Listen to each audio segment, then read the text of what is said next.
ചില സന്തോഷങ്ങളൊന്നും നമുക്ക് പറഞ്ഞറിയിക്കാൻ പറ്റത്തില്ലേ. അതുപോലെ തന്നെ ഈ പച്ചപ്പും പുഴയും തോടും കൃഷിയൊക്കെ കാണുമ്പോൾ എനിക്ക് തോന്നുന്നത് എൻ്റെ അച്ഛനൊരു കൃഷിക്കാരനാണ്. അച്ഛൻ്റെ കൃഷിസ്ഥലം ഇന്ന് നമുക്ക് പരിചയപ്പെട്ടാലോ.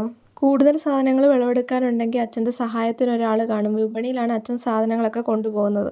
ഇന്ന് ഒന്നിൽ കൂടുതൽ സാധനങ്ങൾ കൊണ്ടുപോകാനുള്ളതുകൊണ്ട് ഓരോ സാധനങ്ങളായിട്ട് പറിച്ചു മാറ്റിക്കൊണ്ടിരിക്കുക. ഇടവേളയായിട്ട് പയറും പാവയ്ക്കയും വെണ്ടയ്ക്കയും ഉണ്ട്. നോർമലി ഞാൻ പയർ അടുക്കുകയാണ് ചെയ്യുന്നത്. ഇന്ന് കൃഷിസ്ഥലത്ത് അച്ഛൻ എത്താൻ കുറച്ച് വൈകിയത് കൊണ്ടാണ് പറിക്കുന്ന പരിപാടി ഞാൻ ഏറ്റെടുത്തത്.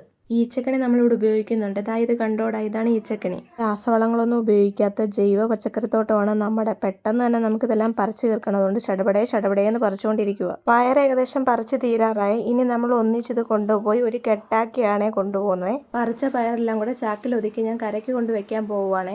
ഇടവേളയാണല്ലോ പയർ, ഏകദേശം ഒരു കെട്ട് പയർ കാണും. ഇതിനി അടുക്കി കെട്ടുന്നത് സഹായത്തിന് വന്ന അങ്കിളാണേ. നമുക്കിനി കുക്കുംബറൂടെ സെറ്റ് ചെയ്യണേ. ഇവിടെ നാടൻ കുക്കുംബറാണ് ഉള്ളത്. ഇതിനുള്ളൊരു പ്രശ്നം എന്താ വെച്ചാൽ പെട്ടെന്ന് മഞ്ഞപ്പ് വരും. അതുകൊണ്ട് ഒരുപാട് തിരിവ് വരുന്നത് നമ്മൾ കൃഷിക്കാരെ സംബന്ധിച്ച് ഭയങ്കര നഷ്ടമാണ്. ഇത് നമ്മൾ വിത്ത് വാങ്ങുന്ന സമയത്ത് നാടനാണെന്ന് അറിഞ്ഞില്ല, അവർ പറഞ്ഞിട്ടും ഉണ്ടായിരുന്നില്ലേ. ഈ തിരിഞ്ഞിട്ടിരിക്കുന്നതൊക്കെ നല്ലതാണ്. മഞ്ഞപ്പുള്ളത് കൊണ്ട് നമുക്ക് കച്ചവടത്തിന് ഉപയോഗിക്കാൻ പറ്റത്തില്ല, കച്ചവടക്കാരെടുക്കത്തില്ല. നിങ്ങളെ നമ്മൾ കാണിച്ചു തരാവേ. നല്ല നാടനായോണ്ടായി ഈ മഞ്ഞ വരുന്നത്.